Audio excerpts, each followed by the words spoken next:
النهاردة هنتكلم عن واحد من أكبر المخاوف اللي بتواجهنا كلنا، واللي ممكن تمنعنا من إننا نبدأ أو حتى نجرب أي حاجة جديدة: التعلم من الفشل. ليه كل خطأ هو خطوة حتمية نحو النجاح؟ وإزاي تحول الإخفاقات لفرص ذهبية؟ كلنا بنخاف نغلط، بنخاف نفشل، وبنحاول نتجنب الشعور ده بأي شكل. لكن الحقيقة هي إن الفشل جزء لا يتجزأ من أي رحلة نجاح. والناس اللي بتنجح مش هم اللي ما بيفشلوش، لأ، دول هم اللي بيعرفوا يتعلموا من فشلهم ويقوموا أقوى. كتير بنشوف الفشل على إنه نهاية المطاف، كأنه وصمة عار.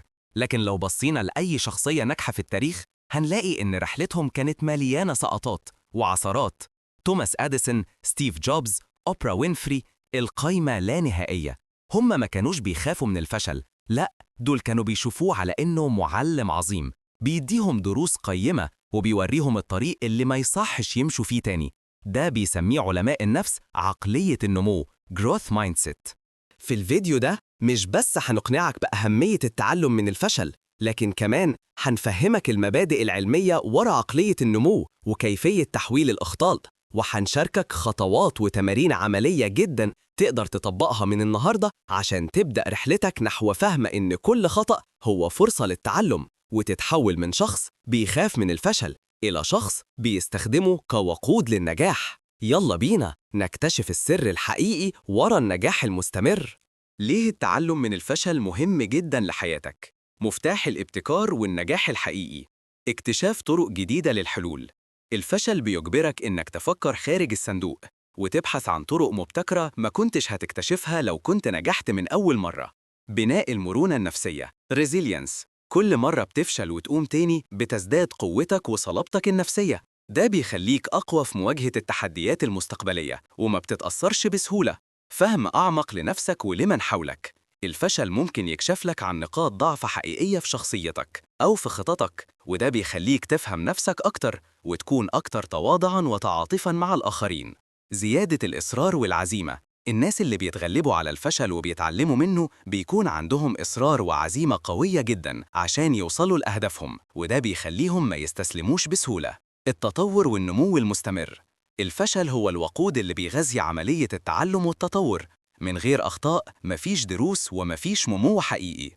خطوات عملية لتحويل الفشل لخطوة نحو النجاح.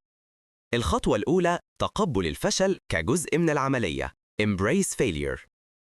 أول خطوة هي إنك تغير نظرتك للفشل. هو مش نهاية العالم، هو مجرد نتيجة. تقبله وما تلومش نفسك أو تحاول تتجاهله. قول لنفسك: أنا فشلت في دي وده طبيعي وهتعلم منها. الخطوة الثالثة: استخلاص الدروس المستفادة. Extract lessons learned. إيه أهم درس أو درسين طلعت بيهم من التجربة دي؟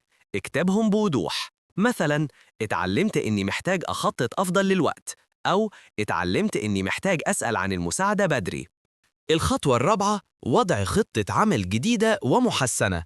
Create a new action plan. بناءً على الدروس المستفادة حط خطة جديدة ومختلفة للمرة الجاية. إيه الخطوات اللي هتعملها عشان تتجنب نفس الأخطاء؟ إيه المهارات اللي محتاج تتعلمها؟ الخطوة الخامسة: المضي قدماً بثقة وإصرار. Move forward with confidence. الفشل مش النهاية، هو مجرد محطة. نفذ خطتك الجديدة بثقة وإصرار. تذكر إنك أصبحت أقوى وأكثر حكمة بسبب التجربة دي. كل خطوة بتزيدك قرب من النجاح. الخلاصة: الفشل ليس عدوك، بل معلمك الأعظم.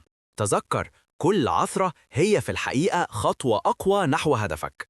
الناس الناجحة مش هم اللي ما بيفشلوش، لكن هم اللي بيعرفوا يتعلموا من الفشل ويستغلوه كوقود للنهوض.